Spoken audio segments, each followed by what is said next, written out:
Bendiciones, mis hermanos. En esta tarde estamos acá con el licenciado Guido Rojas. La verdad es un placer y un gusto poder compartir este debate con él. Estoy seguro que va a ser un debate edificante con la intención de enseñar. Vamos a debatir el tema, bueno, este tema lo había yo debatido en algunas ocasiones, etcétera, pero vamos a debatir con el licenciado la sola escritura. Vamos a tener 20 minutos de exposición cada uno. Va a iniciar acá el licenciado primero. 15 minutos de refutación o refuerzo. Una pregunta nada más de 1 minuto para formularla. 3 para responderla y 3 minutos de contrarrespuesta. Un saludo a todos los que puedan ver este debate en este momento y los que lo vean en el futuro en ambos canales. Y bueno, y la palabra del Señor pues sea manifiesta y pueda edificar a los que tengan un corazón honesto y sincero y que tengan deseos de aprender. Le doy la palabra al licenciado Guido Rojas y luego su tiempo de exposición. Gracias, bendiciones para ti, Adolfo. Un saludo cordial en el amor de Cristo Jesús, aquí donde vivo, en Palmira, departamento del Valle del Cauca, en Colombia, para toda tu audiencia, para tu iglesia, y muy contento de poder tener este espacio que para mí siempre son de culturas religiosas. No lo veo como un ring de boxeo ni una pelea de perros y gatos, sino simplemente un compartir entre hermanos en el amor de Cristo, dando sus posiciones con este tema que, aunque tú lo decías, se ha debatido mucho siempre. Creo que hay algo nuevo que aprender de ambas partes. Ese es mi mayor deseo y de antemano, como tú dijiste, te pido también permiso para después lo retransmito en mi Facebook personal, licenciado Guido Rojas, y en mi tengo un foro de debate que se llama Debate Bíblico y Teológico Licenciado Guido Rojas en YouTube, y mi canal en YouTube que también se llama igual, Licenciado Guido Rojas. Gracias entonces por la participación y por la oportunidad, y esperemos pues que sea de edificación y de provecho para el pueblo católico y evangélico. Claro que sí, licenciado. Sí, de igual manera, sé que lo estamos haciendo sin moderación. Yo comentaba hace rato en interno que son pocos con los que yo me atrevería a debatir sin alguien que modere, ¿verdad? Pero en este caso yo creo que podemos hacerlo sin ningún problema. Ya que he visto sus videos y pues sí, no son videos que a mí me parezcan mal, realmente se aprende bastante. Y pues adelante, el tiempo es suyo para poder exponer. Y voy a, si usted gusta, usted va a compartir su cronómetro, me imagino, ¿verdad? Sí, si quieres, pero tendrías que tú estar ahí como se dice, en la jugada, ¿no? Lo puedo poner al principio y faltando, si quieres, 2 minutos también como para ir redondeando idea, pero de todas maneras ya, o si quieres al principio nomás, ya internamente yo me doy cuenta que faltan 2 minutos y ya voy redondeando la idea. Entonces, Okay. si quieres apagar tu micrófono y empiezo desde ya. Bueno, ahí está, gracias. Puedes poner otra vez la pantalla completa.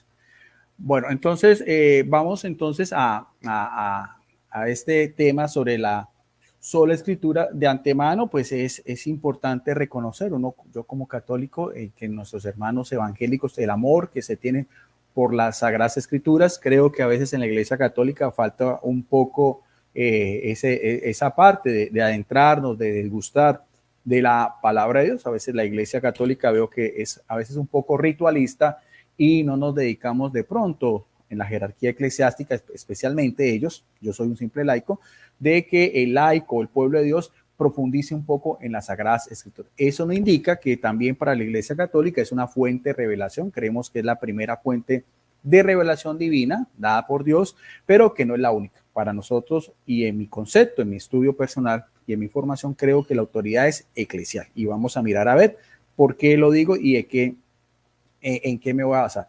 En primer lugar, hay que tener en cuenta que sabemos que la Biblia como tal se divide en dos grandes bloques o dos grandes segmentos. Son, por así decirlo, testamento, quiere decir alianza, dos grandes alianzas o pactos, El Antiguo Testamento es la alianza o el pacto que hace Dios, Yahvé, el Elohim, el Adonai, el Olán, el Eterno, el Yahvé Sebaot, el único Dios verdadero con el pueblo de Israel, o conocido también como los hebreos. Si uno ve todo el Antiguo Testamento, es todas esas alianzas, especialmente la primera alianza en el Edén, la alianza después con Abraham de una nación, después la alianza con Moisés, la ley, y la alianza también con David, el reino. De todos estos personajes, de todas estas alianzas, más los profetas, los oráculos, que eran los naviros encargados de dar a ese mismo pueblo las indicaciones de Yahvé, con sus faltas también, porque muchas veces ese pueblo también caía en la idolatría, y entonces vemos también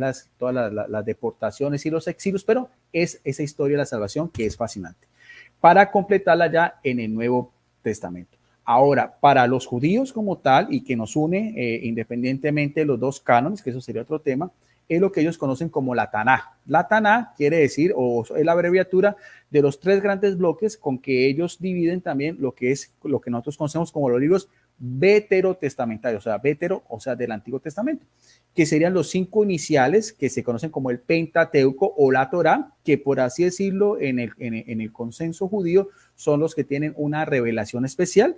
Tan es así que eran para los tiempos de Jesucristo, eran los 5 libros que la clase sacerdotal, la casta sacerdotal aceptaban, que eran los saduceos, al igual que los fariseos, y también las comunidades, por ejemplo, como los mismos eseños, comunidades aisladas, y también como los samaritanos. Inclusive se conserva un Pentateuco o una Torá samaritana que tiene más de 15 siglos. El otro bloque eran los profetas, como decíamos, profetas mayores, profetas menores, y los otros escritos, que vienen a ser los libros de los salmos, que también eran utilizados frecuentemente en lo que era la liturgia del pueblo judío, especialmente el sábado o el sabbat, que era el día de descanso, y los otros escritos que corresponden también a los libros históricos. Eso es lo que nosotros conocemos como Antiguo Testamento. Pero a la par de eso hay una nación, y viene también un término que quiere decir el Cajal, o sea, el Cajal es esa congregación, que en griego quiere decir iglesia, como aparece también en la versión Septuaginta del Antiguo Testamento,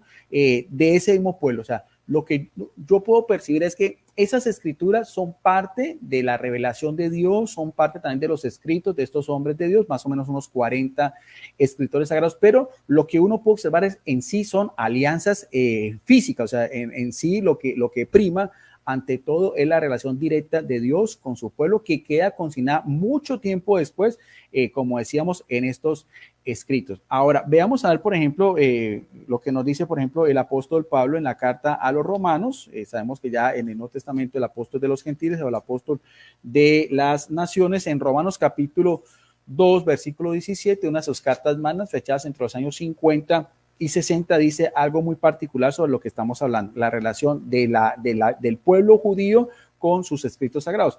En Romanos 2:17 dice, en esta Biblia de estudio, siempre en físico, Biblia de nuestro pueblo, Luis Alonso Schock, una Biblia católica, dice, los judíos y la ley, tú que te llamas judío, te apoyas en la ley, te glorificas en Dios. Sabemos que la ley, inicialmente la ley de Moisés, sobre todo como decíamos el Pentateuco, todos esos preceptos donde está la circuncisión, el sábado, las peregrinaciones, la Pascua, el Pentecostés, las peregrinaciones a Jerusalén, todo eso hacía parte de lo que era el quehacer de un judío piadoso, observante de estos mismos preceptos. El mismo parámetro que vemos en el Nuevo Testamento que llevaba José, un hombre justo, con su esposa María, y el niño Jesús, donde también dice el Evangelio de Lucas que conforme a su costumbre iban a Jerusalén a estas fiestas que estaban, por decirlo, incluidas en el éxodo, en la salida, especialmente la Pascua, el Peshá, el Paso, que era la principal fiesta judía.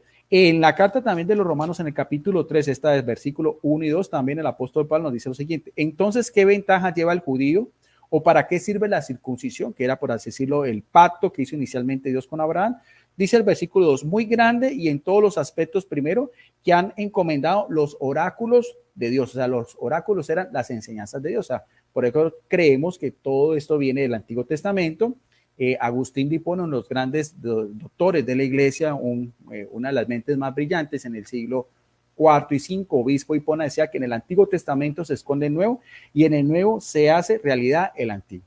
Ahora, a la par de lo que vemos de esa historia de la salvación, que veíamos también en un bosquejo general, lo que dice el apóstol Pablo sobre la importancia de la ley, la importancia de los oráculos, vemos también que aún en tiempos de Jesucristo, por así decirlo, habían personas encargadas de todo lo que era la instrucción de estos libros sagrados.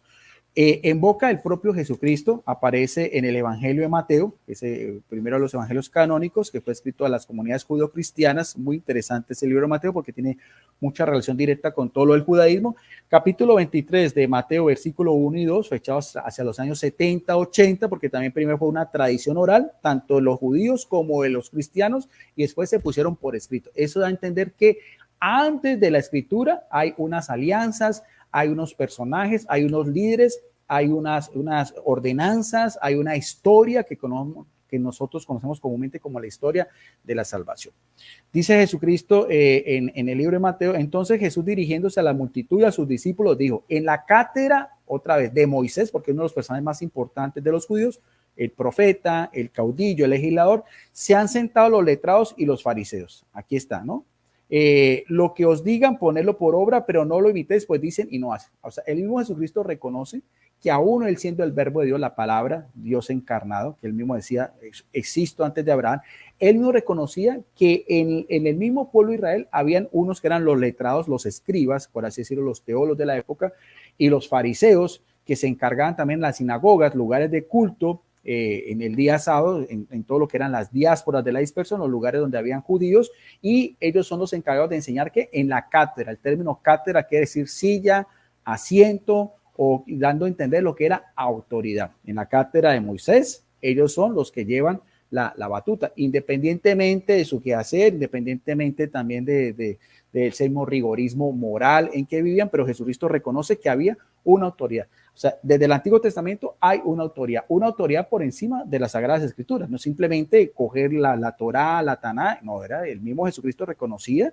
que habían unos escritos, pero habían también quienes lideraban también lo que era la enseñanza y la predicación, independientemente de las posiciones que tuvieran ellos con el mismo Señor Jesucristo. De hecho, también les dice raza de víboras y sepulcros blanqueados. Ahora, también vemos también a la par que había también una jerarquía también eclesiástica o sacerdotal que también hacía parte. Si uno va a estudiar Sagradas Escrituras, y el licenciado lo conoce muy bien, uno tiene que estudiar también todo lo que es el ambiente histórico, cultural, religioso, el tipo de libro, la situación en que se vivía, el género literario, la exégesis, la hermenéutica, bueno, una cantidad de parámetros para profundizar un poco más sobre el respeto. En el otro evangelio también canónico, esta vez el evangelio de Marcos también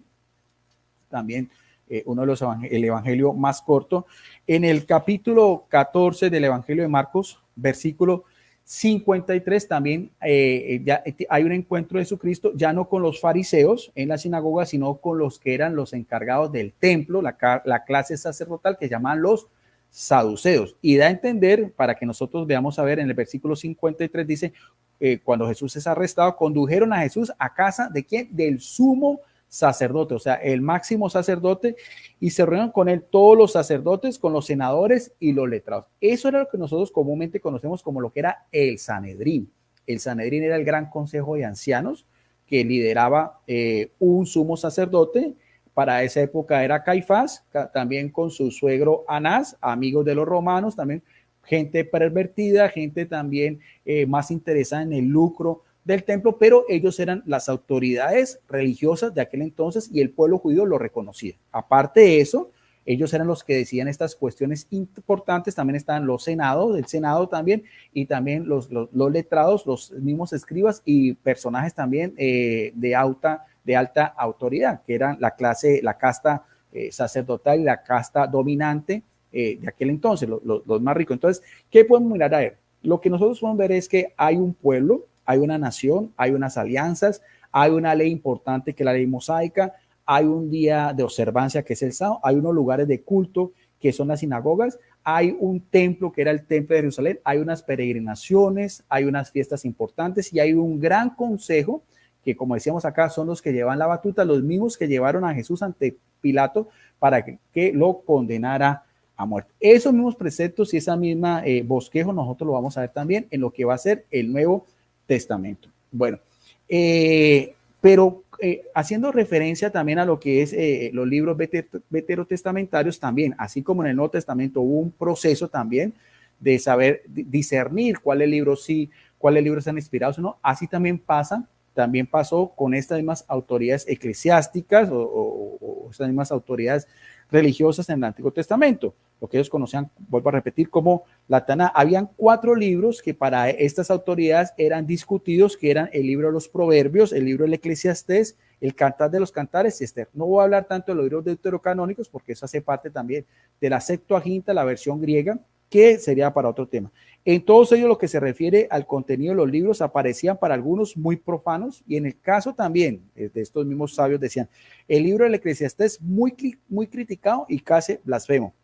Como sabemos también, el libro de Cantar de los Cantares y el libro de Esther, en la versión judía, o sea, en la versión hebrea, no en la Septuaginta, nunca hablan directamente de Dios. O sea, podemos mirar ahí lo que estamos diciendo, que la Biblia que tiene hoy nuestro hermano Adolfo, una Reina Valera o cualquier versión protestante con esos 66 libros en el Antiguo Testamento y 27 en el Nuevo Testamento, eso hay un transcurrir histórico, hay unas autoridades eclesiásticas, hay por así decirlo unas discusiones sobre cuáles libros sí y cuáles no. Hay otro hecho importante también sobre el particular que tiene que ver también con un sínodo o un consejo de judíos que se realizó tiempo después, porque para la época de Jesucristo, aunque conocíamos como conocimos Jesucristo la ley de Moisés y los profetas, no había por así decirlo un canon establecido, ni mucho menos en el Nuevo Testamento, porque eso es posterior.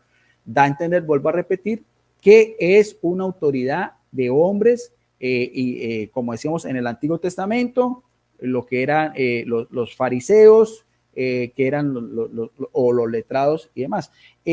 Por ejemplo, se sabe que después de la destrucción de Jerusalén en el año 70 de la era cristiana, siguiendo una profecía de Jesucristo, el Gran Sanedrín, el mismo que veíamos también que condenó a Jesucristo, fue reorganizado en la ciudad de Yania. Algunos dudan, sobre todo algunos eruditos evangélicos dudan de este concilio, pero yo lo he sacado de este libro que se llama El culto de la Iglesia Antigua, de uno de los principales escritores, biblistas, teólogos, historiadores del mundo evangélico, que es Justo L. González, de la editorial Mundo Hispano, en la página 49 y 50. Es el criterio de él, es el criterio también de muchos biblistas católicos, por eso lo tomo como relación. Dice, al extremo norte de Judea. ¿Qué pasó en este sínodo? Después donde ya no hubo templo, donde ya las mismas cartas ancestrales de todos estos grandes personajes que venían desde Aarón, todo eso desapareció, ya se terminaron las peregrinaciones, terminaron los sacrificios, terminó el sacerdocio, pero el pueblo judío continúa también en esa misma historia. Por eso es que este concilio, este sínodo es muy importante, porque se hizo con el visto bueno del emperador Vespasiano. Fue ese Sanedrín el que alrededor del año 90, estamos hablando ya finales del siglo I, cuando aún se estaba terminando el canon neotestamentario con las cartas joánicas o el compendio joánico, que es todo lo relacionado con Juan, el discípulo amado, que son Evangelio de Juan, 3 cartas y el libro del Apocalipsis. Para ese mismo periodo, dice, este Sanedrín dio a entender lo que era el canon lista hebreo de la Biblia, que es la que utilizan nuestros hermanos evangélicos, compuestos por lo que veíamos, la ley, los profetas y los escritos. Este canon basado en el texto hebreo y comúnmente llamado canon jerosolimítano. Bueno, entonces esto también quería tomarlo como referencia para mirar a ver cómo hay un transcurrir histórico en este, tanto en el Antiguo como en el Nuevo Testamento. Ahora, ¿qué es lo importante del Nuevo Testamento? Bueno, el Nuevo Testamento con el cristianismo, nosotros sabemos que inicialmente Jesucristo era judío, viene ese el mismo linaje, su madre también era una mujer judía, como lo dice Romanos 1.3, Romanos 9.5, Gálatas 4.4. Las alianzas, todo vienen también del mismo pueblo judío. De hecho, inclusive cuando el ángel se le aparece a María, le dice, tu hijo va a reinar sobre la casa de Jacob. O sea, todos estos personajes también, David, Moisés, Abraham, tienen mucho que ver con la vida de Jesucristo. Y aún cuando se fue formando las primeras comunidades cristianas, que ya se le da el título de iglesia, lo mismo que el Cajal, vemos también una referencia importante que se toma mucho, sobre todo en la apologética evangélica, para decir que solamente el criterio es escritura, que es la segunda carta del apóstol Pablo, ese gran apóstol de los gentiles, como decíamos también, que fariseo criado a los pies de Gamaliel, como aparece fechado hacia los años 60 en 2 de Timoteo en el capítulo 3, versículo del 14 al 16, donde dice la palabra de Dios. Dice Pablo a su joven episcopo o pastor Timoteo, dice, tú atente a lo que aprendiste y aceptabas con fe. Sabes de quién lo aprendiste. Y mire bien lo que dice, y que de niño conoces las Sagradas Escrituras. Ese término Sagrada Escritura, grafite, da a entender que estamos hablando de la Taná. Para esa época, hacia los años 60 en que se escribió estas cartas pastorales, no estaba compilado el Nuevo Testamento. Ni Pablo ni Timoteo conocieron lo que es hoy en día la Biblia protestante con 27 libros, al igual que las Biblias católicas. Dicen lo siguiente también, que puede darte sabiduría para salvarte por la fe en Cristo Jesús.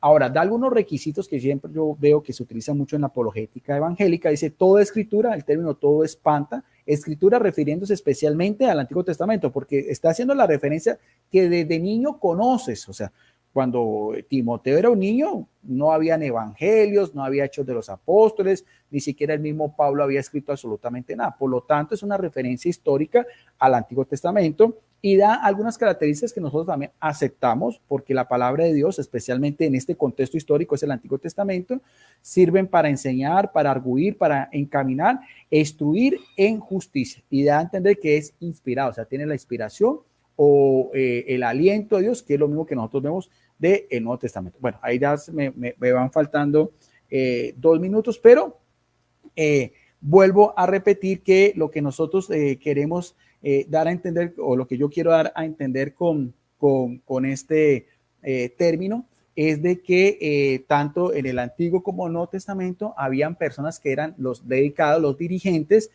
para dar estas enseñanzas. De hecho, inclusive uno de los rabinos de aquel entonces, que era el rabino Bechai, decía, el fundamento de la Torá escrita es la Torá hablada, pues la Torá enseñada no puede ser entendida sin la ayuda del oral, porque habían otros libros como son las Misnás o los Misdras que también servían para entender lo que eran las Sagradas Escrituras. A la par, como también desde el mismo inicio del cristianismo, los primeros cristianos, que lo voy a explicar en la segunda parte, no se fiaban solamente en las Sagradas Escrituras. Ese término o la acuñadura solo vino después de 16 siglos con la Reforma Protestante, con un monje, se le atribuye a él esa frase, sola escritura, Agustino Alemán, doctor en Sagradas Escrituras, doctor en teología y profesor de Sagradas Escrituras en Wittenberg, en Alemania, que fue Martín Lutero. De ahí pues es el grito de batalla de las principales iglesias evangélicas, donde dice solo escritura. Pero lo que podemos mirar, al menos que nuestro amigo y hermano Adolfo me muestre un texto donde me diga que yo como cristiano me tengo que guiar solamente por la escritura, donde diga el término sola, porque lo que estamos viendo acá es que tanto en el panorama antiguo como en el Nuevo Testamento hay escrituras, pero también hay autoridades, hay concilios, hay también quienes rigen, quienes determinan cuáles libros sí, cuáles no, quienes enseñan, como veíamos también de los fariseos, como vemos también del concilio de Yania, como veíamos también de la instrucción que le da Pablo a Timoteo, y como vamos a ver también en la segunda parte, ya haciendo ese paralelismo o ese salto a lo que va a ser el Nuevo Testamento y la historia del cristianismo. Bueno, ahí lo mismo, en pantalla, 20 minutos, 3 segundos, paro mi cronómetro, y entonces ahí está, ya lo paré, y vamos a realizar y a escuchar también al señor Adolfo sus primeros 20 minutos. Yo apago mi micrófono y cuando usted esté listo, pues el cronómetro para que usted también empiece. Adelante. Bien, solo algo antes. En este momento voy a exponer, no voy a refutar, pero quizá alguna parte de mi exposición parezca refutación porque, digamos, la tengo de esa manera establecida, pero no estoy intentando refutar nada. Y bueno, entonces, ¿podemos iniciar ya?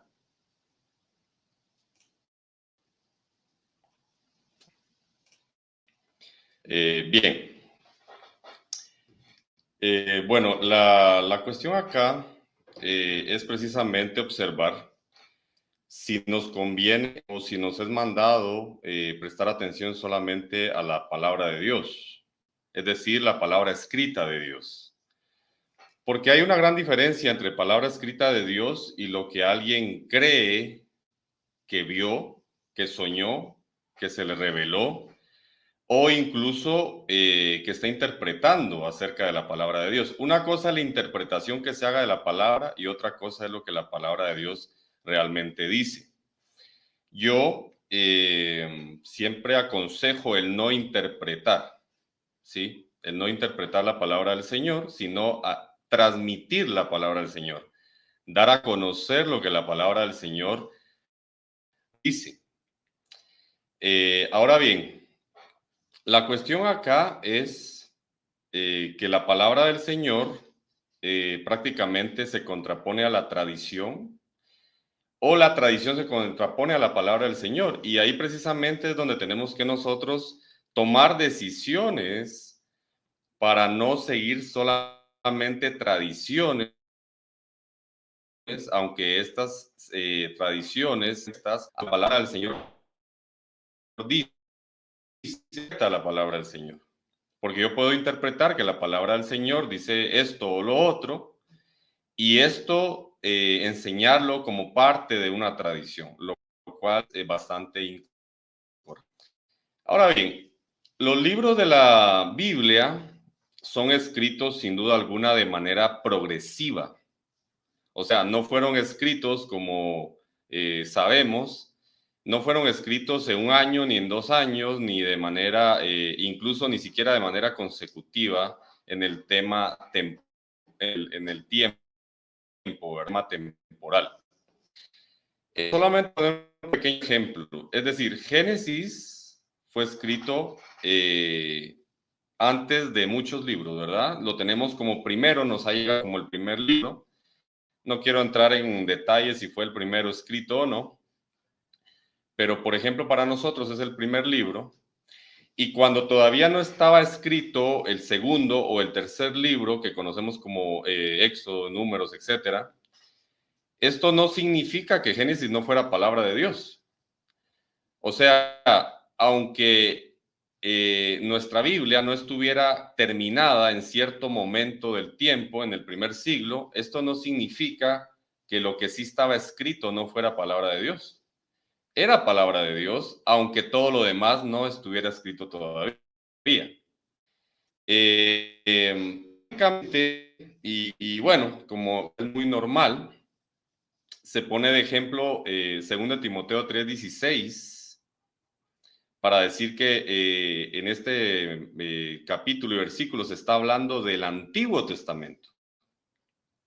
Pero sin embargo, como podemos observar también en el Salmo 119, 160, Deuteronomio 27, 26, Primera de Corintios 4, 6, Gálatas 1, 8 y 9, Apocalipsis 22, 18 y 19, podemos observar que se está sellando la palabra.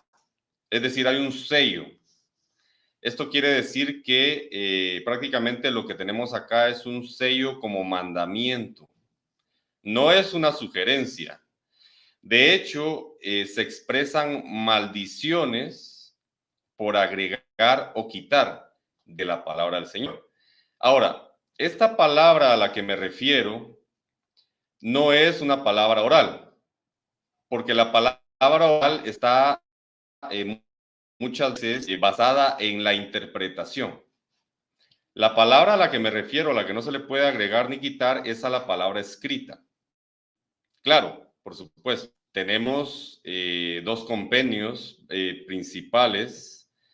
La Biblia católica con 73 libros, la Biblia evangélica con 66.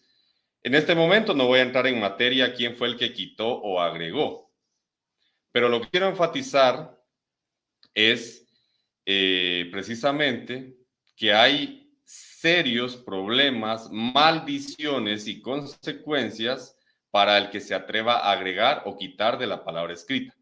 ¿De qué manera se quita o se agrega de la palabra escrita? Muy, muy simple. diciendo algo que la palabra del Señor no dice, dando un mandamiento que la palabra del Señor no da, promoviendo costumbres y tradiciones que la palabra del Señor prohíbe, etcétera, etcétera. Esta es la manera de agregar a la palabra del Señor. Precisamente, quiere opinar que el apóstol Pablo no se refería al Nuevo Testamento cuando cita o cuando habla 2 Timoteo 3:16, es realmente negar una realidad porque ya estaban escritas otras cartas. Ya estaban escritas otras cartas que el apóstol no daba, que eran palabra del Señor. Lo voy a mencionar más adelante. Los apóstoles no ignoraban que estaban ellos escribiendo palabra de Dios y ellos mismos dan testimonio de esto. Ni siquiera el historiador Lucas, ni siquiera ignoraba. De hecho, él no hizo un compendio de una tradición.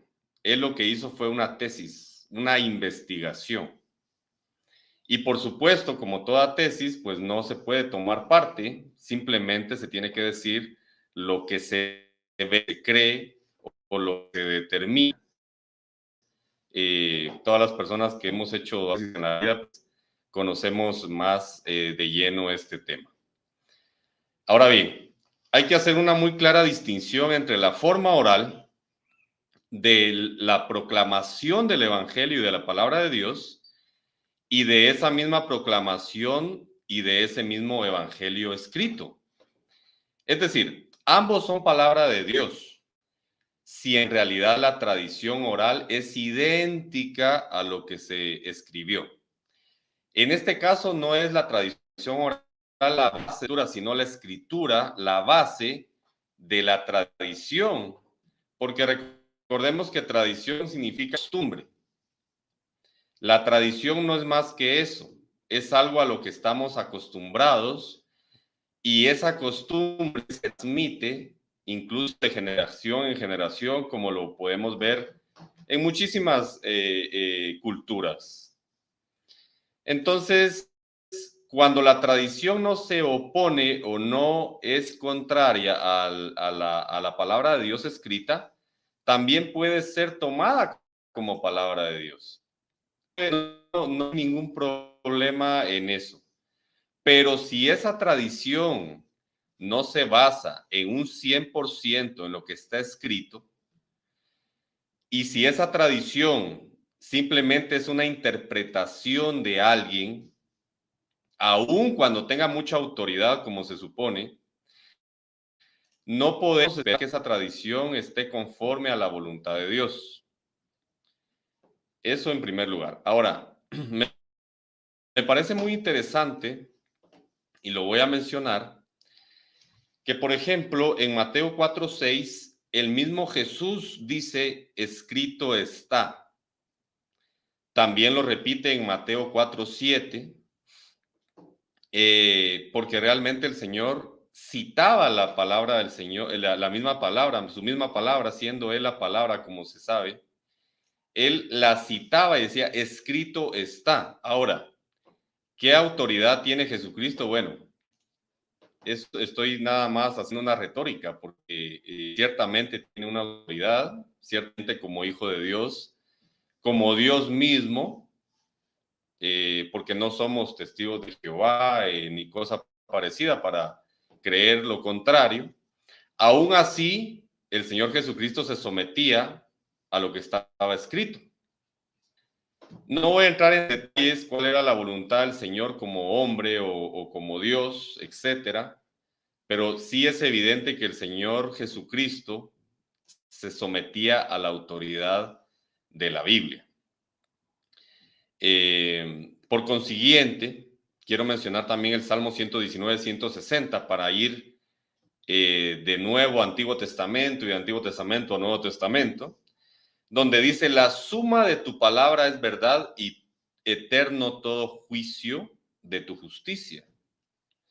Es decir, En cierto tiempo es evidente, aunque el tiempo de la proclamación oral de la palabra de Dios en el Nuevo Testamento, me atrevo a decir, y citando, por ejemplo, a César Vidal, para no citarme de yo mismo, no a más de 10 años inició a escribir. Y en lo personal también creo que tampoco pasó del año 70 hasta que ya todo estaba escrito, a excepción de tal vez Apocalipsis y alguna otra carta. Pero sin embargo, la tradición oral nunca puede ser sobre lo que está escrito. Esto lo podemos ver en Mateo 15:2, donde nuestro Dios y Salvador Jesucristo dice, también vosotros quebrantáis el mandamiento de Dios por vuestra tradición. ¿Qué es lo que pasa acá? Porque le estaban reclamando acerca de la tradición de lavarse las manos. Entonces, ¿qué es lo que tenemos en este caso acá? Y ciertamente ni vamos a poder explicar esto de manera más profunda, pero sí, ¿qué es lo que estamos viendo acá específicamente? Estamos viendo una interpretación de los judíos con el tema del lavamiento de las manos en contra de, y que ese mandamiento, esa interpretación, perdón, de los judíos era un quebrantamiento al mandamiento de Dios por la tradición. O sea, no es que la tradición sea buena, a no ser que esta tradición esté conforme a lo que Dios dijo y no a la interpretación que yo o cualquier otra persona pueden dar a esta palabra. Lo mismo pasa en Marcos 7:3, porque dice así, porque los fariseos y todos los judíos, aferrándose a la tradición de los ancianos eran personas obviamente con autoridad, eso es innegable. Y dice, si muchas veces no se lavan las manos, no comen. Y si no, y si regresando a la plaza no se lavan, no comen. Ahora, muy bien, ¿qué es lo que pasa acá? Que el Señor Jesucristo les dice, hipócritas, bien profetizó de vosotros Isaías, porque este pueblo dice, no me honra de corazón, su corazón está lejos de mí. ¿Qué es lo que quiero enfatizar con esto? Que no es una ley universal de que una tradición sea algo bueno.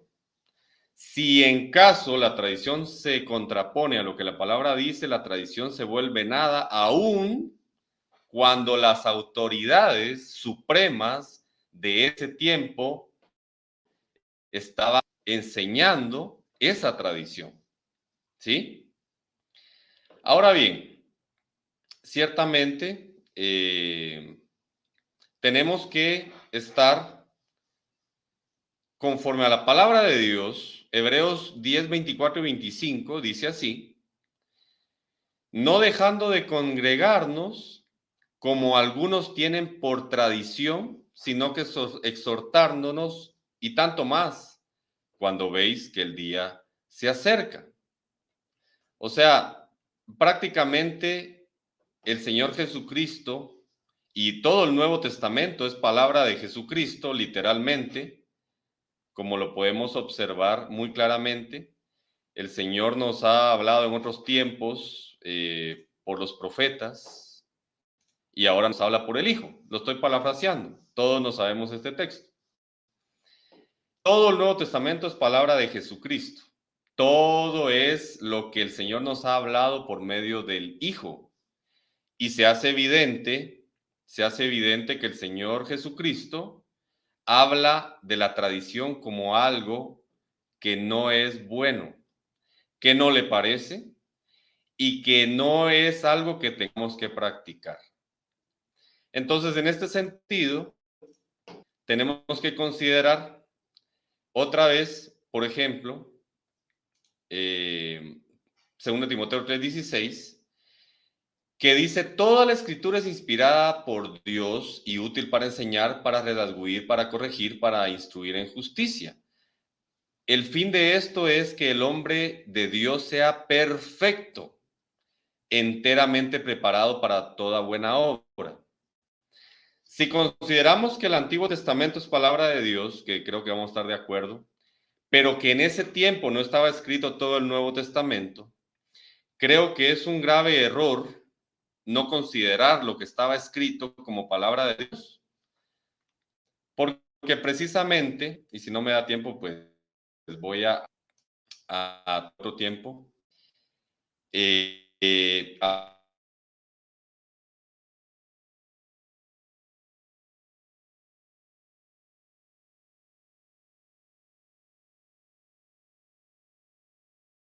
Lucas y posiblemente Juan.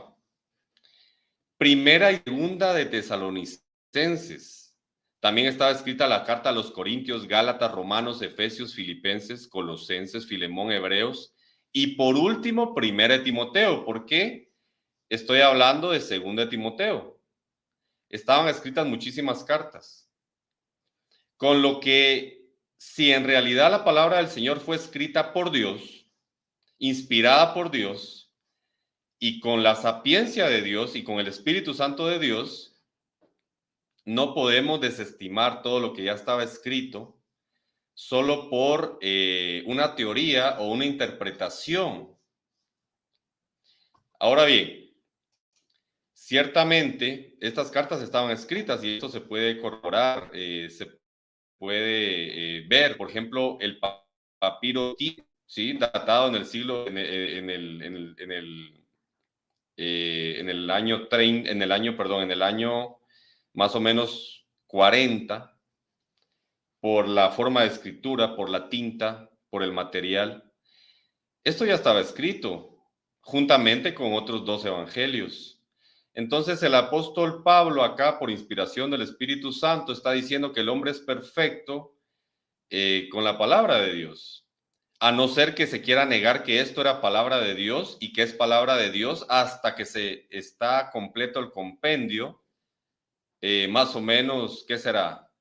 Determinado después del siglo I, tal vez. Y que todo esto, a pesar de estar escrito 100 años, por ejemplo, no es palabra de Dios porque le faltó un libro, le faltó una carta o faltó alguna cosa. Creo que sería un grave error pensar de esa manera. Por último, ciertamente acá dice, pero esto lo he presentado como ejemplo en mí, Apolos, 1 Corintios 4:6, para que en nosotros aprendáis a no pensar más de lo que está 2 minutos. escrito. Gracias. No sea que por causa de uno os envanezcáis unos contra otros. Y también en Gálatas 1:8 y 9 dice: mas si aún nosotros, con la autoridad que tenía Pablo, que es conocido en el Nuevo Testamento como el predicador de los gentiles, o un ángel, imaginemos la autoridad que puede tener un ángel, dice: si os anunciare otro evangelio diferente, ojo con la palabra evangelio, diferente del que nos hemos anunciado, sea anatema o caiga bajo maldición, como también se puede traducir. Como antes hemos dicho, también ahora lo repito: si alguno os predica un diferente evangelio del que habéis recibido, caiga bajo maldición. Con lo que se hace evidente que hay que respetar, ¿sí?, los límites que tenemos de palabra de Dios escrita, obviamente. Aunque a muchos digan que traen una revelación nueva o que tienen autoridad, no se arriesgue a caer en una maldición que no es maldición de hombre, sino maldición de Dios a los que prediquen algo diferente. Y con esto realmente queda muy claro que sí, efectivamente hay algo, un concepto llamado sola escritura en la palabra de Dios, porque efectivamente no se puede agregar a esta, ni antes, ni ahora, mucho menos, que ya tenemos esta palabra completa gracias a la sabiduría de Dios que nos hizo llegar esto. Bueno, lo dejo ahí, licenciado, y continuamos, ¿verdad? Con su perdón, con su, no sé si va a exponer o refutar 15 minutos. Sí, sí, se te fueron también 20, ya lo había reseteado, también se te fue exactamente 20 minutos. Noté que te estaba fallando un poquitico el internet y quería apagar mi cámara para que tuvieras mejor conexión, pero por respeto no lo hice, pero si quieres en tu segunda intervención, apago mi cámara para que tú tengas mayor fluidez de internet. A veces se te cortaba un poquitico la transmisión. Entonces, bueno, entonces empiezo mis 15 minutos desde ya, listo. Bueno, de lo que dijo nuestro amigo, ya puedes poner otra la pantalla completa si quieres. De lo que dijo nuestro amigo y hermano Adolfo, me parece importante. Concuerdo con mucho lo que él dice. Por ejemplo, cuando Jesucristo dice escrito está, claro, evidentemente, escrito está, se está refiriendo, como decíamos, al Antiguo Testamento, porque Jesucristo citaba era el Antiguo Testamento. Pero también tendría que decir nuestro amigo y hermano Adolfo, que esa autoridad no era solamente escritural. O sea, Jesucristo la cita porque al fin y al cabo él es el Moisés mayor, como dice Deuteronomio 18:18. Pero el mismo Jesucristo tendría que explicarme cómo entiende Adolfo lo que veíamos en Mateo 23:2, donde dice en la cátedra de Moisés, o sea, en la cátedra, o sea, en el asiento de Moisés, o sea, en los que tienen la autoridad, que en este caso eran los fariseos y escribas, ellos son los que realmente enseñan. Y como lo decía nuestro amigo Adolfo, para la época de Jesucristo no solamente habían leyes escriturales, sino que también que los fariseos tenían leyes que ellos mismos habían ido adquiriendo con el transcurso de los tiempos en una tradición también, sobre todo con el sábado. Lo que Jesucristo le recrimina no es tanto esas tradiciones, lo que Jesucristo recrimina es la forma como ellos subyugaban al pueblo, a veces de una manera muy prerrogativa. Por ejemplo, cuando si era lícito no sacar un buey de un buey, un buey o un asno de un hueco porque es el día sábado. Eso era a esas exageraciones es que llegaban algunos de estos mismos fariseos o la tradición de lavarse las manos. A eso también se hace referencia a Jesucristo. No eran todas las tradiciones en las cuales Jesucristo quería abolir, sino en algunas en las cuales él consideraba que realmente no tenían por así decirlo, la trascendencia como para que el pueblo o sus mismos discípulos las tuvieran en cuenta. Pero tan observante era que el mismo, al comienzo de su ministerio público, lo vemos en la sinagoga de Nazaret, un día sábado, leyendo al profeta Isaías y dándole cumplimiento también a las profecías que él mismo, sobre él mismo, se hacían referencia. Entonces me gustaría también conocer de nuestro amigo Adolfo qué entiende por la cátedra de Moisés cuando los mismos fariseos, Jesucristo les da esa autoridad. Tan era así que muchas veces llegan estos letrados, estos escribas, a discutir con Jesucristo, como era muy costumbre entre los rabinos, cuestiones que tenían que ver con todas estas mismas leyes y prescripciones que tienen que ver con la Taná.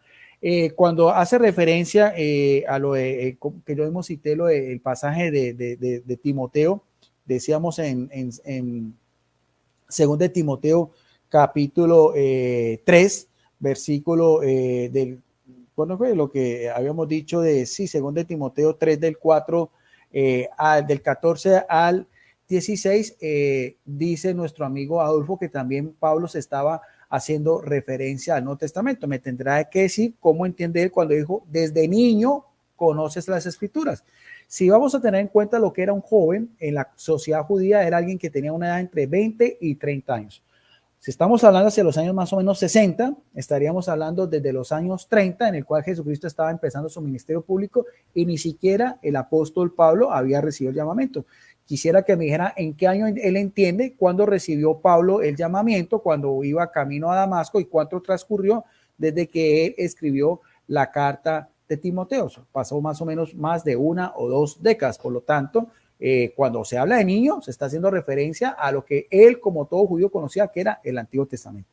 Que para esa época él había escrito algunas cartas, bueno, eso también, las fechas entre la redacción de las cartas varían. César Vidal no tiene la última palabra, yo he leído su libro Más que un rabino.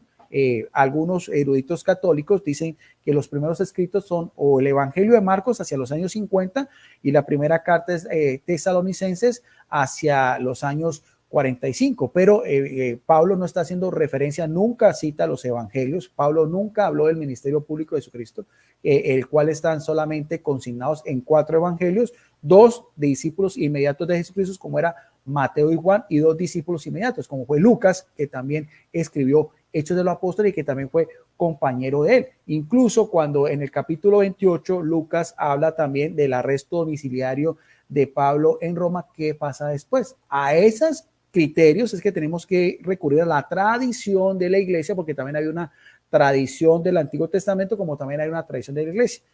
No sé, nuestro amigo Adolfo, si me quiere decir qué hacemos después del año 100 con la muerte del apóstol Juan. ¿Qué pasa con esa iglesia que Jesucristo, porque esa va a ser una de mis preguntas, con esa misma iglesia que él constituye, que constituye también como hombres, que les da poder del Espíritu Santo para perdonar pecados, para dar a conocer el evangelio y hasta los confines de la tierra, como dice en Hechos 1:8? ¿Será que acaso que en la época de Pablo ya el evangelio había llegado hasta los confines de la tierra, independientemente de sus 3 viajes y de todo lo que él trató de hacer por llevar el evangelio, sobre todo en 2 regiones que están situadas geográficamente, que es Asia Menor, que es Turquía y Grecia y Roma? Probablemente, dice la tradición, que llegó a España. Eso ya es extrabíblico, pero Pablo no llegó ni a la China, ni a la India, ni a Japón. Eso es una labor evangelizadora de la iglesia que funda Jesucristo mucho tiempo después. Ahora, un criterio que utiliza nuestro amigo Adolfo, que lo he escuchado muchas veces con el respeto que merece, porque pues aquí estamos solamente para dialogar, y lo he escuchado también cuando dice que la tradición, cuando no se opone a la escritura, puede considerarse como palabra de Dios. Yo quisiera que me diera en qué versículo de la Biblia saca él eso, porque eso es un criterio personal. Eso es un criterio de los protestantes para darle mayor autoridad a la Biblia y tratar de menguar un poco la tradición de la misma iglesia cristiana primitiva que fue surgiendo también, porque no se quedó estancada con la muerte de los apóstoles. Entonces yo quisiera que, aunque es muy bonito, lo que él nos da a entender, que la tradición, sobre todo cuando va apoyada con creencias como la Biblia, pero en la Biblia yo no encuentro ni el credo, no encuentro definiciones sobre la Trinidad, sobre las 2 naturalezas de Jesucristo de una manera palpable. Las mismas luchas que estuvieron también contra los mismos gnósticos también, tanto Pablo como Juan. Entonces, yo quisiera también que nuestro amigo Adolfo, si él quiere también en su refutación, me respondiera qué entiende él primero por la cátedra de Moisés, quiénes eran los encargados de esa cátedra de Moisés, y Jesucristo todas esas tradiciones las abolía. ¿Hay alguna lista donde Jesucristo todas esas tradiciones las abolió, o las que él consideraba que realmente eran irrelevantes para él? Entonces ahí vemos también que no todo era escritura. Lo otro, lo de Timoteo, cuando dice desde niño, ya desde niño Timoteo conocía los evangelios, el Apocalipsis, todas las cartas que mismo Pablo había escrito, o sea, tendría que mirar a ver cronológicamente cómo podemos mirar a ver. Vuelvo a repetir, no hay originales, lo que dice de un papiro es una cosa excepcional, pero todos esos papiros son más que todo de principios del siglo II. Por lo tanto, las fechas están también, algunos, por ejemplo, como César, él trata de ir más temprano para tratar de menguar un poco la misma tradición de la iglesia, pero eso no hay forma de probarlo. O sea, lo más probable es que todo eso se haya escrito en un periodo desde los años 40, 50 hasta finales del siglo I, que es el compendio juánico, que es, como él mismo lo reconoció, todo lo que tiene que ver con Juan. Incluso el mismo Pedro dice, en una de sus cartas, dice, en las cartas de Pablo, pero no dice Pedro, por ejemplo, en las cartas también de Santiago, Judas, cuando fue decapitado Pablo hacia los años 60 y 64, no se había escrito la carta de Judas, la carta de Santiago. Se tiene duda de que la carta de los hebreos la haya escrito él. Eso también es materia de polémica en lo que crítica textual bíblica, tanto de biblistas católicos como evangélicos. Se cree que esa epístola posiblemente la haya también poder haber sido escrita por Apolos, por Bernabé, e inclusive hasta un discípulo después que traspasa este núcleo inicial, que es Clemente Romano. Bueno, entonces ahí más o menos de lo que vi, de que me gustaría de nuestro amigo Adolfo que pudiera responder sobre todo eso que me dijo, lo que él dijo, que la tradición cuando no se pone la escritura es válida. Eso es un criterio de él, o eso es un criterio que yo lo puedo deducir de qué cita bíblica del Nuevo Testamento. Bueno, voy a complementar un poquitico también con este otro libro que tengo, que me gusta mucho, la Biblia de la Iglesia Antigua de Justo L. González, que también tiene la misma veracidad o el mismo crédito de César Vidal, yo creo que un poco más, porque Justo L. González también es catedrático, es escritor de rama metodista, ¿no? Y no es tan anticatólico como César Vidal. En este libro también, en la página 32 y 33, que está hablando un protestante, esto no es de un católico, nos dice lo siguiente sobre ese mismo transcurrir de lo que era la iglesia primitiva, que muchas veces yo veo que nuestros apologistas evangélicos, en este caso el apologista Adolfo, que es más de Biblia, trata también como de restar la importancia. Dice este erudito, por eso es que la editorial Mundo Hispano publica todos sus libros, como también, como veíamos anteriormente, este libro, el de el culto en la iglesia antigua. Dice, en la mayoría de las listas antiguas que tenemos, página 32 y 33, no se incluyen las epístolas universales, pero en algunas sí se incluyen otros libros, como es, o sea, aquí vamos a hablar de que para los primeros cristianos había también literatura extrabíblica que era tan importante, y lo está diciendo justo L. González, que era El Pastor de Hermas y la primera epístola de Clemente a los romanos, fechada hacia el año 97 de la era cristiana. Esto da a entender que nos encontramos todavía en un periodo durante el cual la iglesia, porque la autoridad es eclesial, está tratando de reconocer cuáles son los libros que han de formar parte de su propia escritura, además de los que han sido recibidos de las escrituras hebreas. Porque a la par de las escrituras hebreas también está la Septuaginta y también muchos de estos grandes hombres de Dios, algunos estaban en favor de la Septuaginta y otros no. Agustín de Hipona a favor de la Septuaginta, Jerónimo a favor del canon de las escrituras hebreas.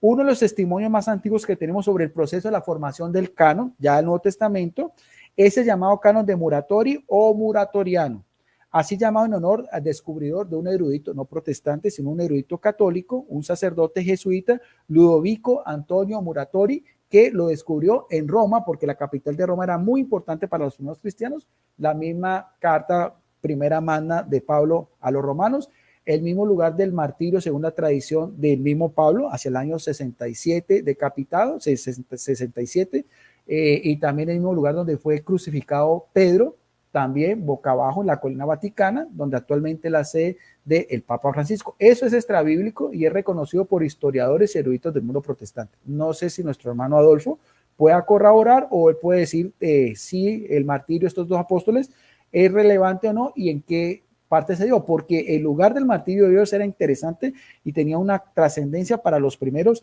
cristianos. Sigue diciendo, en su esencia es muy parecido al canon final, pero todavía no se incluyen algunas de las epístolas menores y sí se incluyen algunos libros que a la postre quedaron fuera del canon, como cuáles, El Pastor de Hermas y la epístola de Clemente a los romanos, que muchos dicen que también escribió carta a los hebreos, como aparece en la Biblia de Estudio Arqueológica, una Biblia de la Nueva Versión Internacional, que yo la tengo y la he mostrado en otras emisiones. En cuanto a los evangelios, este documento declara que aunque en cada uno de los evangelios se afirman diferentes cosas, no hay diferencia alguna para la fe de los creyentes. O sea, algo que sí se tenía como tal desde tempranamente eran los 4 evangelios.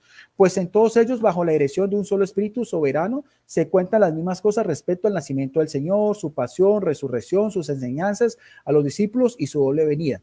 La primera en humillación, cuando nace en un portal en Belén, para ser rechazado, ya que pasó, y la segunda en gloria, de término griego parusía, para un futuro que todavía lo estamos esperando.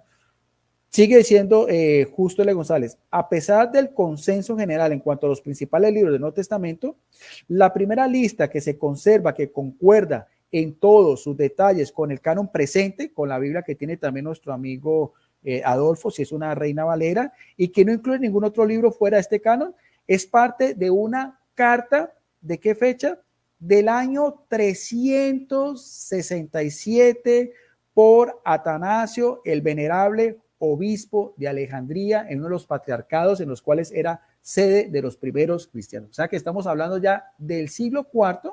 Eso no solamente lo dice Justo L. González, sino que lo dicen también muchos otros eruditos como Bruce y otros más. O sea, estamos hablando ya de una autoridad eclesial, donde el cual nuestro amigo Adolfo, como él trató de reforzar, cuando dice en 1 de Timoteo, 2 de Timoteo, que de hecho inclusive no aparece el término sola, eso también quisiera que me mostrara también qué versículo diga sola escritura, eso es un invento de Martín Lutero, por más que le quieran dar vuelta.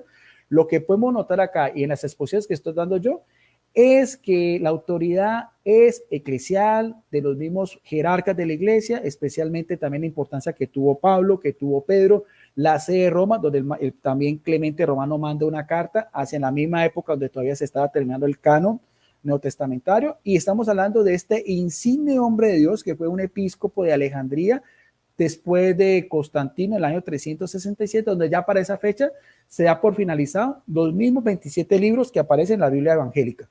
4 evangelios, Hechos de los Apóstoles, las epístolas paulinas, las epístolas petrinas, el compendio joánico y las 2 epístolas que son de Santiago y la de Judas, y finalmente con el libro del Apocalipsis. O sea, es autoridad eclesial y no autoridad escritural. Bueno, lo mismo, 14 minutos 51 segundos y ya con eso termino mi intervención. Ahí está.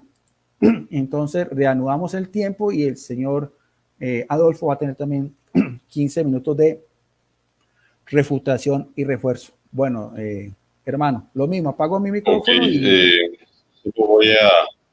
solo voy a, antes de empezar, quiero saludar a Miguel Cruz Mera y a Idalia, que son, bueno, ellos se conectan cada vez que hago un en vivo. Les deseo bendiciones. Muchas gracias por sus comentarios. De hecho, no los estoy poniendo en pantalla porque se va a retransmitir y bueno, no me parece como de buen gusto pues ponerlo.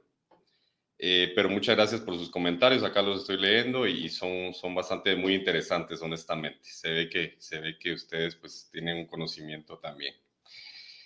Sí, voy a empezar, licenciado. Por favor. Ok, bien. Vamos a ver.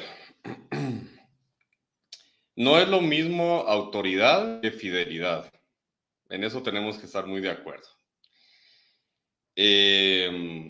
Realmente la iglesia, que pues obviamente no es una catedral, no es tampoco un edificio, no es un garage, no es una casa, porque los primeros cristianos se reunían en casas. La iglesia son las personas, ¿sí? En el tema de autoridad, realmente hay instituciones religiosas que no le preguntan a la demás iglesia qué es lo que piensa acerca del tema, sino solamente ejercen una autoridad. En el tema de los judíos, obviamente ellos se sentaban en la cátedra de Moisés, eso es evidente.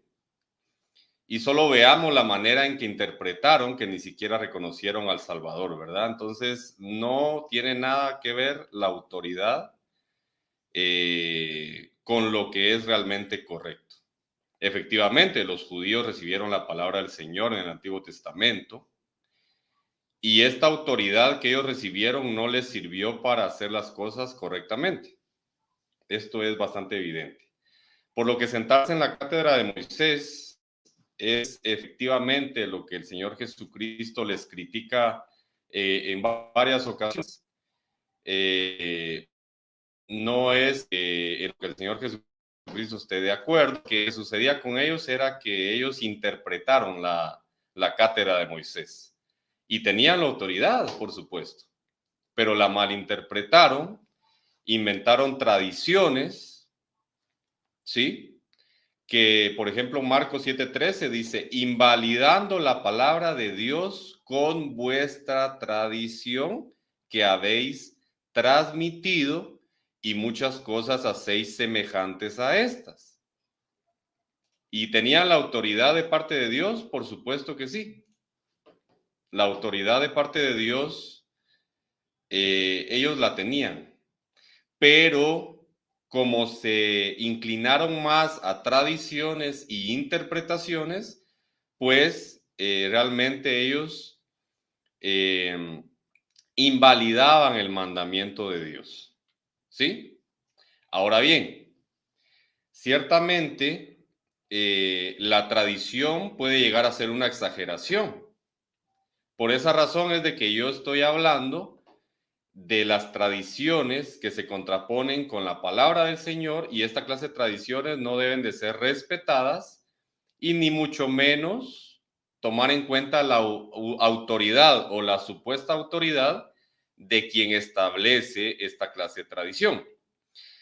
Ciertamente, no hay pruebas de que en el primer siglo se practicaran tradiciones como las que vemos hoy en día.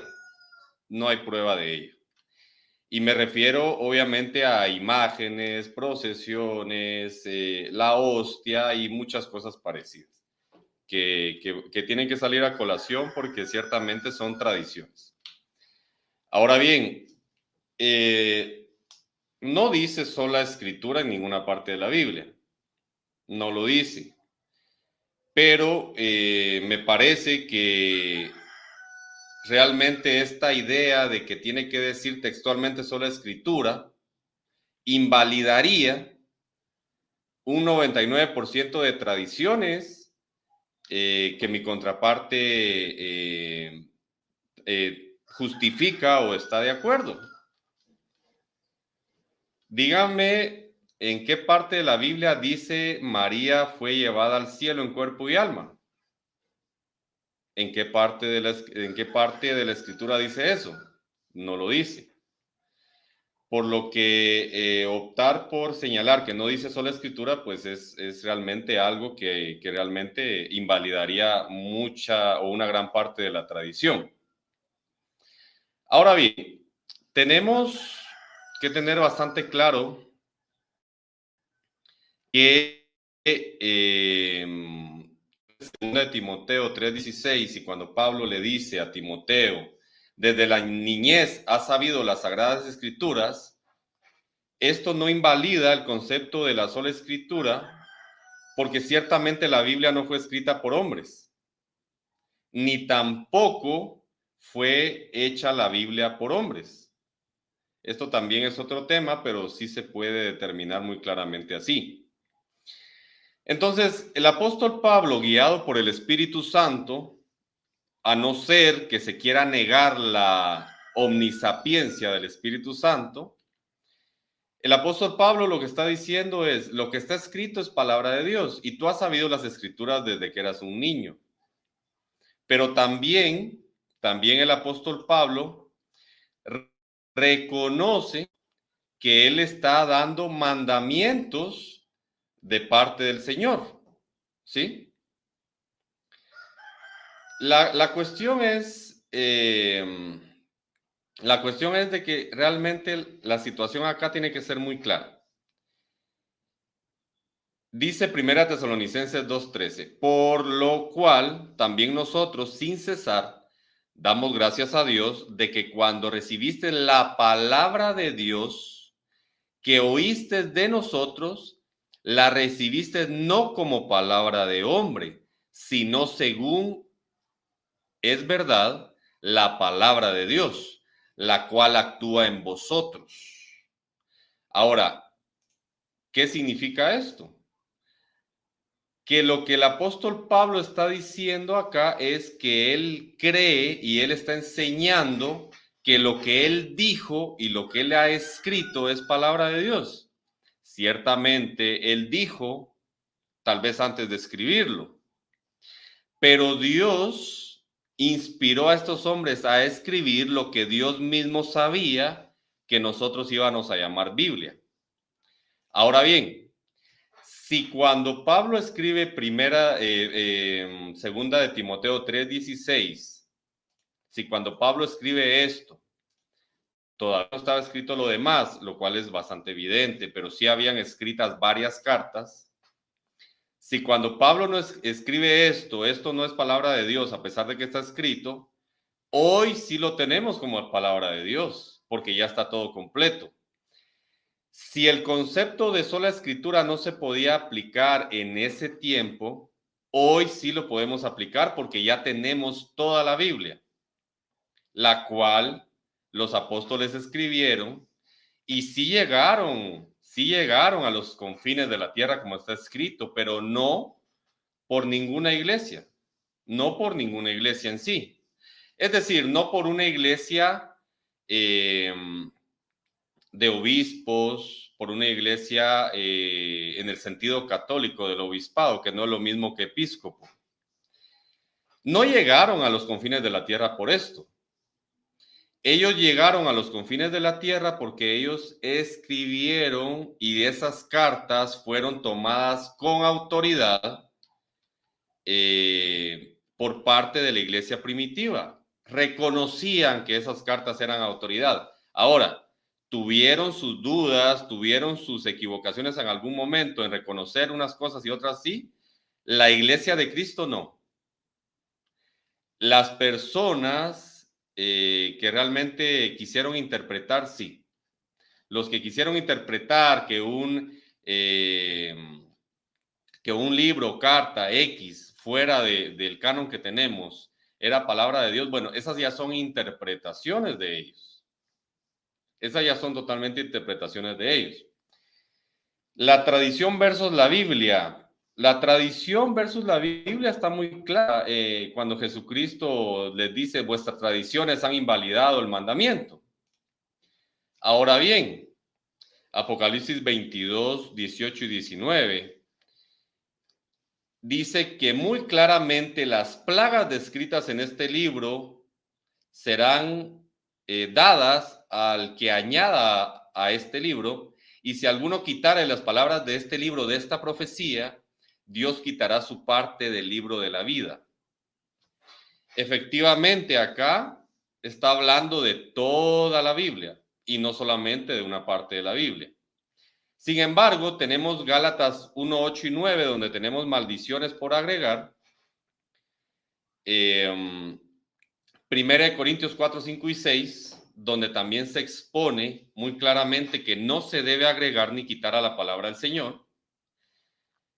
Y sin embargo, en estos libros, si aún solo se estuviera hablando específicamente de esas cartas y no de todo lo demás, recordemos que en esos libros hay prohibiciones muy claras, especialmente en el libro de Apocalipsis, donde se prohíbe el hacer imágenes y se dice que todos los idólatras irán al infierno. Y también se dice que ni aún así se arrepintieron de su idolatría y de la obra de sus manos. Entonces, solo con estos libros se invalidarían muchísimas tradiciones que hoy existen, si es que estas prohibiciones son solamente para estos libros, como he escuchado algunas hipótesis al respecto. Pero no hay ninguna razón para pensar que estas prohibiciones son solamente para unos libros y no para todo el compendio de libros que tenemos, que ha llegado a nosotros por voluntad del Señor y que ha llegado a nosotros y que se ha regado por todo el mundo. Y en esto debo ser muy claro, porque al final de cuentas, la iglesia que surge, la iglesia que protesta en el siglo XV, perdón, es la que realmente traduce a casi todos los idiomas y por eso esta palabra llega a todo el mundo, cosa que no pasó en 1500 años.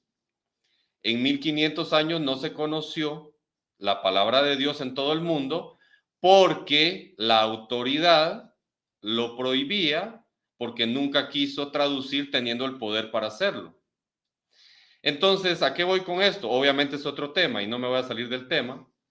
Pero lo que quiero decir es que esta tradición que se mantuvo durante 1500 años no llevó la palabra de Dios al mundo. Mientras que los que protestaron a esa tradición llevaron la palabra de Dios a todo el mundo. Y eso es evidente a través de la historia. Yo soy apologista bíblico, específicamente, casi no menciono la historia específicamente porque la autoridad no es lo mismo que la fidelidad. Entonces, en base a eso lo digo. Ahora bien, la carta de Gálatas estaba escrita antes de 2 Timoteo y por supuesto que es palabra de Dios. Primera Corintios estaba escrita antes de 2 Timoteo y por supuesto es palabra de Dios. Pero aún así, Apocalipsis 22, 18 y 19 es la última carta que ha llegado hasta nosotros y por supuesto que es palabra de Dios y tiene una prohibición enorme en contra de agregar o quitar algo a la palabra de Dios, la palabra de Dios escrita.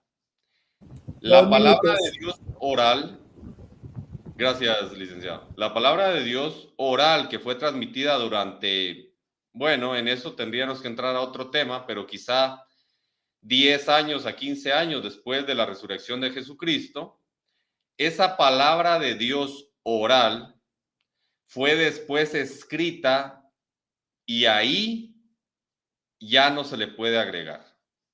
Mientras que fue oral, algunos intentaron agregar. Y por supuesto, también sabemos que el apóstol Pedro dice, algunos, dice, no entienden, los indoctos no entienden, dice, esta palabra porque no la entendieron. Y fue transmitida de manera oral, pero no fue mucho tiempo. Cuando ya se empieza a escribir, toda palabra que se empezaba a escribir, sea por, obviamente por carta, ya era palabra de Dios escrita y sellada, ya no se le podía agregar. Y de eso ya tenemos ya más de 2000 años. Con lo cual, si en caso en ese tiempo no podía ser palabra de Dios y no debía respetarse y etcétera, hoy por hoy, desde hace más de 1900 años, nosotros tenemos que respetar todo lo que ha llegado hasta nosotros como palabra de Dios. Eso es algo que no se ha tomado en cuenta en algunas tesis y que creo que es muy relevante. Ahora bien, intentar meter la tradición a la palabra de Dios realmente es imposible, porque el Señor Jesucristo mismo dijo que estas tradiciones invalidaban los mandamientos de Dios. Eso es muy claro. El Señor Jesucristo nunca habló de que habían tradiciones buenas o malas, como yo lo dije al principio. Yo solamente mencioné que la tradición que no se contrapone a la palabra puede ser algo que se debe de respetar. De lo contrario, no. Llegó mi tiempo, licenciado. Muchas gracias. Bien, gracias. Había apagado mi cámara por si pronto tenías mayor fluidez de internet, pero se escuchó muy bien. Bueno, entonces vamos entonces ahorita a las preguntas. Entonces, como yo empiezo, yo te hago entonces la primera pregunta y como habíamos establecido, 3 minutos de respuesta y 3 minutos de, de refutación. Bueno, yo creo que no es necesario colocar el cronómetro para la pregunta. Mi pregunta sería, Adolfo, en palabras de Jesucristo, la autoridad, él, siendo pues el verbo de Dios encarnado, ¿se la da a la Biblia o a la iglesia? Esa sería mi pregunta, si lo puedes fundamentar con la Biblia. En palabras de Jesucristo, la autoridad se la da a él, a la Biblia o a la iglesia. Listo. Entonces tú me dices sí, para que tengas 3 minutos para responder. Necesito unos 20 segundos nada más, licenciado. Bueno, tienes 3 minutos, tú Solo verás. 20 segundos. Claro. Dale. Ok, bien. Voy a empezar entonces. La pregunta específica es, ¿quién tiene la autoridad? ¿La iglesia o la Biblia? Bueno, vamos a ver. Voy a leer algo en Apocalipsis 12, 17, Apocalipsis 14, 12, lo cual es muy interesante. Entonces el dragón se llenó de ira contra la mujer y se fue a hacer guerra contra el resto de la descendencia de ella. Los que guardan los mandamientos de Dios y tienen el testimonio de Jesucristo. Apocalipsis 14, 12, dice, aquí está la paciencia de los santos, los que guardan los mandamientos de Dios y la fe de Jesús. Bueno, contestar específicamente, la autoridad suprema la tiene la Biblia, la palabra de Dios escrita. Porque la iglesia debe de someterse a esos mandamientos y al testimonio que hay ahí. La iglesia es columna y baluarte de la verdad. La iglesia no es la verdad. La iglesia es columna y baluarte de la verdad. Pero eso no implica que tenga la autoridad de cambiar esa verdad, porque ya es una verdad. Por esa razón es que en este este caso, de lo que acabo de leer,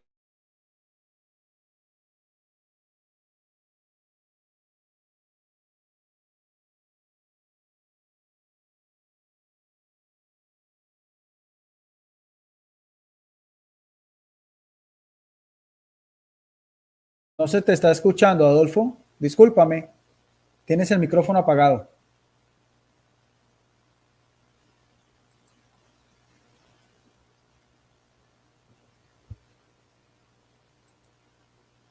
No te estoy escuchando, Adolfo. No se escucha, dice también acá. Te paré el tiempo, tienes 2 minutos, pero no se te está escuchando. Tienes el micrófono apagado, Adolfo. Mira a ver si habla. bueno, Ahí, ahí lo tengo encendido, ahí sí me sí, escucho. sí, Ok, ahorita sí. Dale, tenías 2 minutos, sigue. ok. Bueno, ¿qué es lo que podemos ver acá entonces? Que los santos son los que guardan los mandamientos de Dios. Eso es Antiguo Testamento. Y el testimonio de Jesucristo es el Nuevo Testamento. Entonces, estos santos pertenecen a la iglesia de Cristo. Los santos son la iglesia de Cristo. Pero se tienen que fundamentar en los mandamientos y en el testimonio. Como dice la palabra del Señor. Los que no hablen conforme a esto, dice, al testimonio y a la ley, no les ha amanecido. Entonces, para terminar, la autoridad Cristo se la dio a la palabra de Dios escrita, no a la iglesia. Esa es mi respuesta. Bien, gracias. Entonces, 2 minutos y 47 segundos. Ahí te había parado el tiempo cuando te quedaste sin audio. Entonces voy a Sí, mis... sí, fue un fallo técnico acá, No, no pasa. lamentable, pero bueno. Bueno, si quieres puedes apagar tu micrófono. Ok. Es una refutación a la respuesta, ¿verdad? Sí, Ok. son 3, claro, sí, 3 minutos. Ok. Entonces, listo. Entonces empiezo desde ya. Bueno, quería hacerle esa pregunta a nuestro amigo y hermano Adolfo porque me parece importante. En realidad, cuando él cita Apocalipsis, lo que se está haciendo referencia es en cuanto a seguir los mandamientos como un precepto moral del cristiano, que evidentemente está en las Sagradas Escrituras, pero yo le hablé en cuanto a autoridad, o sea, la autoridad máxima está en las Escrituras o está en la iglesia. Yo lo veo en la iglesia y palabras de Jesucristo como aparece en Mateo capítulo 16, en el diálogo que tiene con su apóstol Pablo en la región de Cesarea, dice lo siguiente: Jesús le dijo en versículo 17, dichoso tú, hijo de Jonás, porque no te lo ha revelado nadie, ni carne ni sangre, sino mi Padre que está en los cielos. Palabra de Jesucristo dice en el versículo 18, pues yo te digo que tú eres Pedro, y sobre esta piedra construiré mi iglesia, porque siempre va a ser la iglesia de Jesucristo, y el imperio de la muerte no la vencerá. O sea, ¿qué es lo que no va a vencer en el transcurrir del tiempo? La iglesia de Jesucristo, que empieza con un hombre, en este caso un apóstol, que es Pedro, pero que va a seguir en el transcurso de la historia. ¿Cómo nos damos cuenta de eso? Por la misma sentencia que dice Jesucristo, el poder de la muerte o el Hades significaba el sentido de perder todo. O sea, con la muerte, ¿qué más puede haber en cuanto a vida? Y en el versículo 19 sigue diciendo Jesucristo, a ti te daré la llave del reino de los cielos, y lo que ates en la tierra quedará atado en el cielo, lo que desates en la tierra quedará desatado en el cielo. No estoy haciendo énfasis a lo que es el misterio petrino, sino en el sentido de autoridad, porque el término atar y desatar era un hebraísmo que se utilizaba en aquel entonces, en el cual los rabinos, como él mismo, lo que él decía, lo que ellos decían, sus discípulos lo acataban, y lo que los rabinos rechazaban, sus discípulos lo rechazaban. Por lo tanto, en palabras de Jesucristo, lo que oyo aquí es que él mismo le está dando es autoridad a Pedro, que va a ser el fundamento inicial de esa iglesia, pero que va a tener que transcurrir, como dice acá, porque el poder de la muerte no podrá vencerlo. Jesucristo dijo esto hace 21 siglos y todavía estamos esperando su venida. Todavía hay una iglesia que se puede rastrear históricamente. Incluso también cuando nuestro amigo Adolfo habla también de 1 Timoteo capítulo 3, versículo 15, donde el mismo apóstol dice que la iglesia, o sea, lo mismo, iglesia, eclesia, asamblea, reunión, congregación de fieles, una iglesia que era jerárquica, una iglesia que tenía apóstoles, que tenía presbíteros, que tenía diáconos, y que también después de la muerte de estos siguió en el transcurso de la historia, como decíamos, de uno insigne, como fue Clemente, obispo de Roma, contemporáneo de los mismos apóstoles. Por eso dice que la iglesia es columna y baluarte de la verdad. Eso se dijo temporal en la época en que se escribió la carta de Timoteo, y atemporal porque lo podemos unir exegéticamente con lo que dice Jesucristo, que el poder de la muerte no podrá vencer a su iglesia, con luces y sombras. Ahí están también 3 minutos también exactamente. Y entonces vamos también ahorita a la pregunta de nuestro hermano Adolfo. Adelante, Adolfo. Muy bien. Si la iglesia, en un sentido de autoridades supremas, el Papa, etcétera, como Pedro se supone es el primer Papa, pero si la iglesia en general tiene la autoridad suprema, ¿qué es lo que significa entonces Gálatas 1, 8 y 9? ¿Cómo lo interpreta el licenciado Guido Rojas? ¿Y por qué razón el apóstol Pablo acá está, y por cierto, inspirado por el Espíritu Santo, está diciendo que el que predique algo diferente caiga bajo maldición, si en realidad se puede agregar o la iglesia tiene la autoridad de agregar? Esa sería la pregunta, licenciado. Bueno, muy interesante tu pregunta. Permíteme, voy a reanudar el cronómetro y empezamos desde ya. Bueno, hay que tener en cuenta que el apóstol Pablo no invalida lo que dije yo anteriormente de la autoridad que le da inicialmente a Jesucristo al apóstol Pedro. Tendría que demostrarme históricamente en qué se basará él, como para demostrar de que el Papa Francisco no es sucesor de Pedro, porque hay una carta contemporánea de Clemente Romano hacia el año 97, independientemente de que todos hayan sido buenos, malos o regulares. O sea, Jesucristo nunca dijo que su iglesia iba a estar edificada sobre santos, sino que con el mismo poder del Espíritu Santo, con las propias debilidades humanas, va a estar en el transcurrir de los tiempos hasta el final de la parucía. Quisiera saber si nuestro amigo Adolfo tiene algún dato también histórico o arqueológico por el cual se pueda invalidar eso que nosotros conocemos como sucesión apostólica. Cuando está aquí hablando el apóstol Pablo, dice: pero si nosotros, un ángel del cielo, os anunciara una buena noticia distinta a la que os hemos anunciado, sea maldito. Hay que tener en cuenta en qué contexto lo dijo. Claro, aquí la iglesia es primitiva. La iglesia está en primer lugar con los apóstoles. Pero lo que nosotros podemos mirar, constatar, es nunca dice el apóstol Pablo que yo me tengo que regir por todo lo que diga la Biblia. Eso no lo dice. Él mismo decía que la iglesia es columna y baluarte de la verdad, temporal y atemporal. Siglo segundo, siglo tercero, siglo cuarto. A medida que la iglesia iba avanzando, incluso desde la misma época, como se percata acá, ya habían movimientos gnósticos, heréticos, que estaban desviando esa verdad y al cual el mismo apóstol Pablo se refiere. Los mismos que dice en una de sus cartas también, que niegan también el casarse, el tener hijos, porque los mismos gnósticos también rechazaban todo eso, le daban primacía a lo que es el espíritu. Eso mismo lo podemos ver también en ese mismo contexto, en las cartas joánicas, donde dice que son anticristos todos los que niegan que Jesucristo ha venido en carne.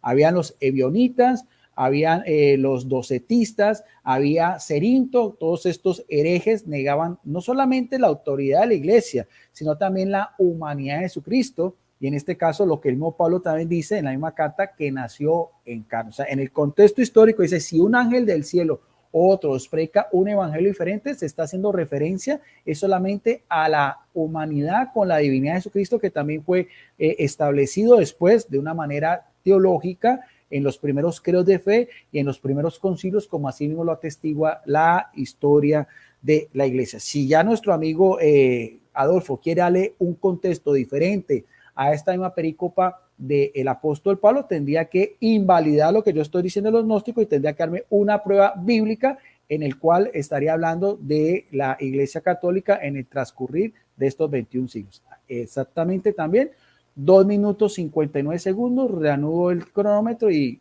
Adolfo tendrá también 3 minutos para responder. Adelante, Adolfo, pago mi micrófono. Muy bien. Bueno, para poder comprobar que alguien es sucesor de Pedro, primero habría que ver en qué parte de la palabra del Señor Pedro nombra a su sucesor, lo cual es totalmente imposible. Ahora bien, si la autoridad está en la iglesia, como se ha querido dar a entender acá, realmente desde el primer momento Pedro se equivoca tanto que no podemos, obviamente no minimizo al gran apóstol Pedro, no lo minimizo en ninguna forma. Pero lo que sí digo es de que él no hubiese podido agregar absolutamente, no tenía la autoridad de agregar nada, porque si realmente así fuera, entonces tendríamos que circuncidarnos, como aparece en Gálatas 2, 8 al 12, en donde el apóstol Pablo le recrimina a Pedro, que se supone fue el primer papa, que por estar intentando Pedro el obligar a las personas a circuncidarse. Eso en primer lugar. Ahora bien, eso de que los papas malos, buenos, regulares, etcétera, la palabra del Señor está fundamentada en una iglesia, realmente, por decirlo así, o está inclinada a una iglesia santa. Por esa razón es de que nadie que haya cometido algún pecado grave puede ser iglesia de Jesucristo, y menos los sucesores, como se supone, del fundamento Pedro, y porque ahí está edificada la iglesia. Porque dice la palabra del Señor que la obra de cada uno será manifiesta y el que sufra pérdida, pues sufrirá pérdida, aunque tal vez pueda llegar a ser salvo, dice la palabra del Señor. Entonces, ciertamente,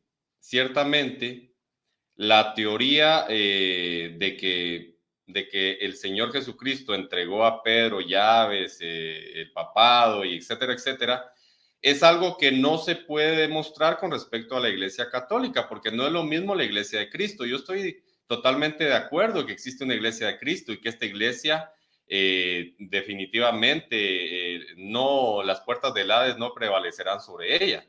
Pero no es lo mismo Iglesia de Cristo que Iglesia Católica, no es lo mismo Iglesia de Cristo que Iglesia Evangélica. En eso quiero enfatizarlo muy bien. Entonces, bien, el tema de si Pedro es fundamento de la iglesia es otro tema, pero salió a colación y obviamente tenemos que responder. No hay un solo texto bíblico de sucesión apostólica en el caso de Pedro, no lo hay. Ciertamente Pedro fue muy importante en la iglesia primitiva, pero fue Pablo el que predicó muchísimo más en el contexto de número, en el tema de los gentiles. Ahí lo dejo, licenciado. 2, 3 segundos más, no sé. Listo, sí. Bueno, muy bien, entonces. Perfecto. Con eso terminamos, ¿verdad? Sí, 1 minuto, 1 hora y 32 minutos. Quiero decir, digamos, incluso en vivo, que sí es lo que esperaba. Sí, realmente tiene razón el pastor Gilberto. Ha sido un placer para mí, realmente, licenciado Guido Rojas. Me gustó mucho este debate, muy bueno, muy profesional. Y creo que las personas se van a edificar con esto. Solamente quiero dar un saludito. Acá, el pan del cielo, dice, muy interesante. Idalia nuevamente, Miguel Cruz Mera. Y a Yolanda López, gracias por su comentario, gracias por participar acá en este debate. Y no sé si quiere agregar algo el licenciado Guido Rojas. Bueno, no, yo despedirme también. Vuelvo a repetirte, para mí es solamente un compartir entre hermanos cristianos en el amor de Cristo, cada uno con su perspectiva. Me gustó también mucho, yo había visto también la forma como tú debates con esa cultura de educación y con esa tranquilidad, porque uno no tiene por qué exaltarse, no tiene por qué subir la voz, no tiene por qué menospreciar ni los conocimientos de la otra persona, ni mucho menos a su iglesia. Espero que podamos también de pronto más adelante volver a tener otro debate sobre otro tema. Ya te invitaría a mi canal también, así como yo vine a tu canal, y entonces nos ponemos de acuerdo. No siendo más, un saludo especial a toda tu audiencia y un abrazo fraterno en el amor de Cristo Jesús. Bendiciones. Ya tengo también tu autorización para retransmitirlo, como te decía, en mi canal que se llama Teólogo Guido Rojas. Gracias. Por supuesto. Bueno, les deseo bendiciones. Solo voy a mencionar esto último, licenciado. Somos pocas las personas que estamos interesados en realmente dedicar años, muchas veces, ¿verdad?, al estudio serio de la palabra del Señor y estudios teológicos que no están, obviamente, de más. Y el Señor, pues, nos dará a cada quien su recompensa. Muchas bendiciones, licenciado, y bueno, nos vemos en una próxima, si Dios lo permite.